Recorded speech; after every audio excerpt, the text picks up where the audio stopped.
What's up, guys? I told you I'd do a little cutting test with my katana that I have here. I haven't done much for a while with it. So I got my fruitless mulberry tree here that I'm trimming, and I got this branch set up alongside the tree. I'd say it's probably a good, I don't know, 3 inches thick. It's a real heavy-duty branch. So we're going to take a couple whacks at it and see what this sucker can do.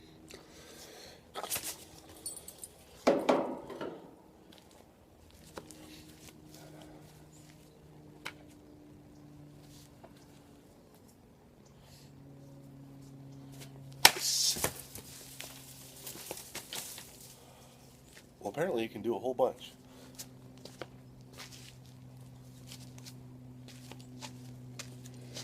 You can see that. Look at how smooth that was. That is freaking beautiful. Give you an idea how thick that is.